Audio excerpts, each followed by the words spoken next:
ناظرین، transgender act 2018 کی وجہ سے پورے پاکستان میں بھونچال آیا ہوا ہے۔ بہرحال خسرو کی تخلیق کو ذہن میں رکھتے ہوئے ہم سب مسلمانوں کا اس بات پر تو مکمل یقین اور ایمان ہے کہ اس کائنات میں موجود ہر ایک مخلوق، پھر چاہے وہ انسان ہو، جانور ہو، حیوان ہو یا چرند پرند کے علاوہ ہجڑا ہو، ہر چیز کو پیدا کرنے والی ذات صرف اللہ تعالیٰ کی ہے۔ مگر افسوس کہ اس کے باوجود ہم میں سے بہت سے لوگ ایسے ہیں جو ہجڑوں کو نہ صرف اپنے سے کم تر سمجھتے ہیں بلکہ اکثر انہیں دھتکار بھی دیتے ہیں۔ لیکن آپ یہ جان کر دنگ رہ جائیں گے کہ اللہ پاک خود فرماتے ہیں کہ میرے بیت اللہ کو گالی دے دو یا اس کا لحاف پھاڑ دو، یہ تو مجھے قابل برداشت ہے، مگر اگر کوئی میری بنائی ہوئی کسی بھی تخلیق یا مخلوق کو کمتر اور حقیر سمجھے تو یہ میرے لیے قابل برداشت نہیں۔ اسی چیز کو ذہن میں رکھتے ہوئے آج میں آپ لوگوں کو خاص طور پر خسرو یعنی ہجڑوں کے بارے میں انتہائی حیران کن، ناقابل یقین اور چونکات دینے والے حقائق بتانے جا رہا ہوں، جیسے کہ خواجہ سرا کسے کہتے ہیں، اور آخر کیسے پتہ چلے گا کہ خواجہ سرا مرد ہے یا عورت۔ مزید یہ کہ حضرت علی رضی اللہ تعالی عنہ نے خواجہ سرا کی کون سی ناقابل یقین اور حیران کن پہچان بتائی تھی۔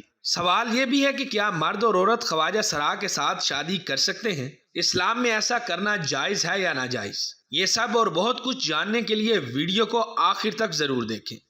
فیکٹ نمبر 1، سب سے پہلے آپ لوگوں کو بتاتا چلوں کہ خواجہ فارسی زبان کا لفظ ہے جس کی جمع خواجگان ہے۔ فارسی زبان میں خواجہ ایک انتہائی معزز لقب ہے، کیونکہ خواجہ سردار یا آقا کو کہتے ہیں، جبکہ سرا کسی محل یا حویلی کو کہتے ہیں۔ لغت کے مطابق توران میں خواجہ سعادات کا لقب تھا، جیسے کہ خواجہ محی الدین چشتی رحمۃ اللہ علیہ۔ فیکٹ نمبر 2،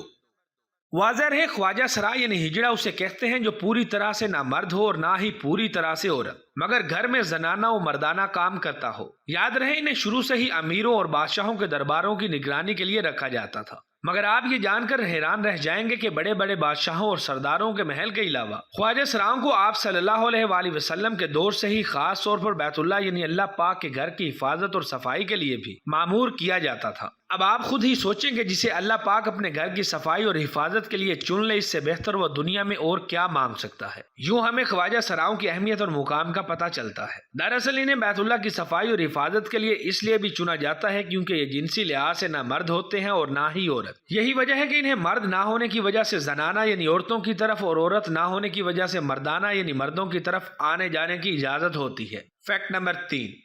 خواجہ سرا مرد ہے یا عورت، اس بارے میں حضرت علی رضی اللہ تعالی عنہ کے حوالے سے مشہور روایات کے مطابق کہا جاتا ہے کہ آپ کے زمانے میں ایک مرد نے خنسی یعنی خسرے سے شادی کی، جسے اللہ پاک نے مرد اور عورت دونوں فریج کے ساتھ پیدا کر رکھا تھا۔ شادی کے بعد اللہ پاک نے خسرے کے ساتھ جمع کرنے والے شخص کو ایک بیٹا عطا فرمایا، جبکہ اس سے بھی زیادہ تعجب کی بات یہ ہے کہ اس شخص نے اپنی بیوی یعنی خسرے کو ایک لونڈی حق مہر میں دی تھی، جس سے اس خسرے کو اللہ پاک نے لونڈی سے ایک بیٹا عطا فرمایا۔ جیسے ہی یہ بات لوگوں کو پتہ چلی تو جنگل میں لگی آگ کی طرح پھیل گئی، یہاں تک کہ یہ معاملہ امیر المومنین حضرت علی رضی اللہ تعالی عنہ کے پاس جا پہنچا۔ حضرت علی رضی اللہ تعالی عنہ نے خواجہ سرا سے سارے معاملے کے بارے میں پوچھا تو خواجہ سرا نے بتایا کہ مجھے اللہ پاک نے مرد اور عورت دونوں فریج کے ساتھ پیدا کر رکھا ہے۔ ناقابل یقین بات یہ ہے کہ میں عورتوں کی طرح بچے کو جنم بھی دے سکتی ہوں اور مردوں کی طرح حمل بھی ٹھہرا سکتا ہوں۔ یہ سن کر حضرت علی رضی اللہ تعالی عنہ بھی حیران رہ گئے، جس کے بعد حضرت علی رضی اللہ تعالی عنہ نے اپنے دونوں غلاموں کو بلایا اور ان کو حکم دیا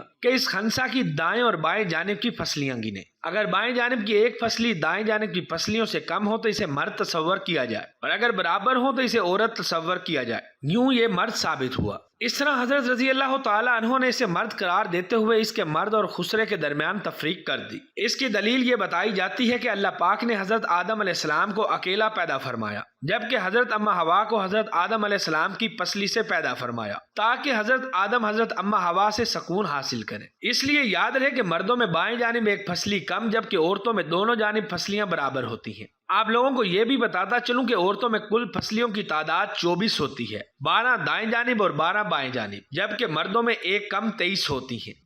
فیکٹ نمبر 4، آئیے میں آپ لوگوں کو بتاتا ہوں کہ اسلام میں خواجہ سراؤں کا نکاح کرنا جائز ہے یا ناجائز، اور اگر جائز ہے تو اس کی شرط کیا ہے۔ دوستو، اس حوالے سے 2016 میں پاکستان کے شہر لاہور میں تمام فرقوں سے تعلق رکھنے والے 50 سے بھی زیادہ علماء کرام اور مفتی حضرات نے متفقہ طور پر یہ فتویٰ دیا تھا کہ خواجہ سرا سے شرعی طور پر نکاح جائز ہے، لیکن اس کی ایک شرط ہے، اور وہ یہ ہے کہ ایسا خواجہ سرا جس میں جسمانی طور پر مردانہ علامات پائی جاتی ہوں، اس کا نکاح ایسے خواجہ سرا سے جائز ہے جس میں زنانہ علامات پائی جاتی ہوں۔ اس فتوے کے مطابق واضح اور حقیقی علامات رکھنے والے خواجہ سرا جو حقیقتاً صرف عورتوں والی یا پھر صرف مردوں والی خصوصیات رکھتے ہوں، ان سے عام مرد اور عورت بھی نکاح کر سکتے ہیں۔ یوں تمام فقہ کے علماء اکرام اور مفتی حضرات نے اس فتوے میں یہ واضح کیا کہ کوئی بھی ایسا خواجہ سرا جس میں دونوں خصوصیات پائی جاتی ہوں، یعنی وہ نہ صرف مرد ہو اور نہ صرف عورت، یعنی دونوں خصوصیات تھوڑی تھوڑی پائی جاتی ہوں مگر یہ مکمل نہ ہو، تو ایسے خواجہ سرا سے مرد یا عورت کا نکاح کرنا بالکل بھی جائز نہیں۔ اس کے علاوہ مفتی حضرات نے فتویٰ کے ذریعے حکومت پاکستان سے مطالبہ کیا کہ موجودہ وقت کی حکومت کو خواجہ سراؤں کے حقوق کا پورا خیال رکھنا چاہیے، کیونکہ یہ حکومت کی ایک اہم اور بڑی ذمہ داری ہے۔ فیکٹ نمبر 5، خواجہ سراؤں کے فتوے میں یہ بھی کہا گیا کہ خواجہ سراؤں کے حقوق کے لیے علماء اکرام کی نگرانی میں قانون سازی کی جائے تاکہ ان کے ساتھ کسی بھی قسم کی کوئی بھی ناانصافی نہ ہو سکے۔ خواجہ سراؤں کے فتوے میں یہ مطالبہ بھی موجود ہے کہ شرعی طور پر جائیداد میں خواجہ سراؤں کا ایک مخصوص حصہ ہوتا ہے جو ان کا حق بھی ہے، اور یہ حق انہیں اللہ پاک نے عطا کیا ہے، لہٰذا ایسے والدین کے خلاف سختی سے کارروائی کی جائے جو اپنے ہاں پیدا ہونے والے خواجہ سرا بچوں کو نہ صرف جائیداد سے بے دخل کر دیتے ہیں بلکہ انہیں ان کے جائز حقوق بھی ادا نہیں کرتے۔ فیکٹ نمبر 6، تمام علماء اکرام اور مفتی حضرات کے مطابق دین و اسلام میں خواجہ سراؤں کا جان بوجھ کر مذاق اڑانا اور ان پر طرح طرح کی آوازیں کسنا شرعی طور پر ناجائز اور حرام ہے، کیونکہ اسلام میں اس کی بالکل بھی اجازت نہیں دی گئی۔ اس کے علاوہ علماء اکرام کے فتوے میں یہ مطالبہ بھی کیا گیا تھا کہ خواجہ سراؤں کو حکومت کی جانب سے باقاعدہ شناختی کارڈ بھی جاری کیے جائیں گے تاکہ انہیں نہ صرف شناخت ملے بلکہ عام پاکستانیوں کی طرح تمام خواجہ سرا بھی ملازمت اور کاروبار کے علاوہ تمام معاشرتی سرگرمیوں میں بلا خوف و خطر بڑھ چڑھ کر حصہ لے سکیں۔ فیکٹ نمبر 7، جیسا کہ آپ سب جانتے ہیں کہ ہر مخلوق کو پیدا کرنے والی ذات صرف اللہ تعالیٰ کی ہے، اس لیے اگر آپ اللہ تعالیٰ کی بنائی گئی مخلوق سے نفرت کریں گے تو یہ اللہ تعالیٰ کو بالکل بھی پسند نہیں، کیونکہ اگر خسرے ہم سے کم ہوتے یا تو اللہ پاک خود ان سے نفرت کرتا اور ایسی مخلوق پیدا ہی نہ کرتا، اور اگر یہ ہم میں سے کسی بھی طرح کم تر، حقیر اور برے ہوتے تو یقیناً اللہ پاک کبھی انہیں اپنے اور اپنے محبوب صلی اللہ علیہ وآلہ وسلم کے گھر یعنی بیت اللہ اور مدینہ منورہ کی حفاظت اور صفائی کے لیے مأمور نہ کرتا۔ فیکٹ نمبر 8،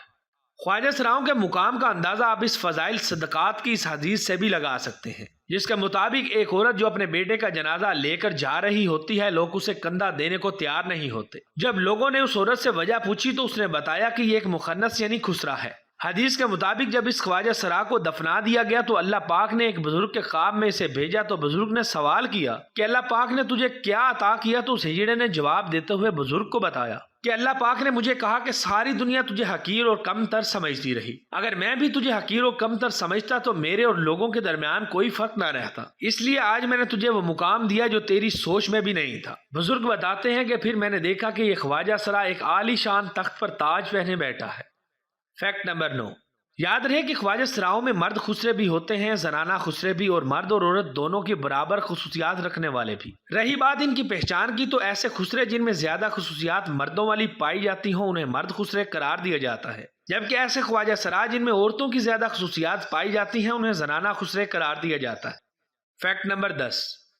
ناظرین، خواجہ سرا یعنی خسرے آج بھی ہمارے معاشرے کا ایک اہم ترین حصہ ہے، مگر افسوس کہ خاص طور پر جنوبی ایشیا کے بڑے ممالک جیسے پاکستان، بھارت، بنگلہ دیش میں خواجہ سراؤں کے ساتھ انتہائی نازیبا، غلط اور حد تک آمیز سلوک کیا جاتا ہے جو کہ کسی طور پر بھی جائز نہیں اور نہ ہی قابل قبول ہے۔ دراصل خواجہ سرا پیدائشی طور پر برے نہیں ہوتے بلکہ ان کے ساتھ یہ ہمارا برا سلوک ہوتا ہے جو خواجہ سراؤں کو غلط راستے پر لے جاتا ہے۔ اس لیے ہمیں چاہیے کہ ہم نہ صرف خواجہ سراؤں کے تمام حقوق کا خیال رکھیں بلکہ اگر ہمارے، آپ کے یا کسی بھی رشتہ دار کے گھر اللہ پاک اس طرح کا بچہ پیدا کرے تو اسے بھی اللہ کے دیے گئے بہترین تحفے کی طرح قبول کریں اور اسے دوسرے بچوں کی طرح اچھی تعلیم دے اور ہنر سکھائیں تاکہ وہ ہمارے معاشرے میں برائی کی بجائے اچھائی کا سبب بنے۔ تو دوستو، یہ تھی خسروں کی پہچان، ان کے شرعی حقوق اور ان کے اللہ کے نزدیک خاص مقام اور اسلام میں ان سے پیش آنے کے متعلق بتائے گئے احکامات اور دوسرے حقائق پر مبنی ویڈیو۔ لہٰذا ویڈیو پسند آنے کی صورت میں اسے اپنے دوستوں کے ساتھ فیس بک، واٹس ایپ اور دیگر سوشل میڈیا پر بھی شیئر کریں تاکہ ہماری حوصلہ افزائی ہو سکے۔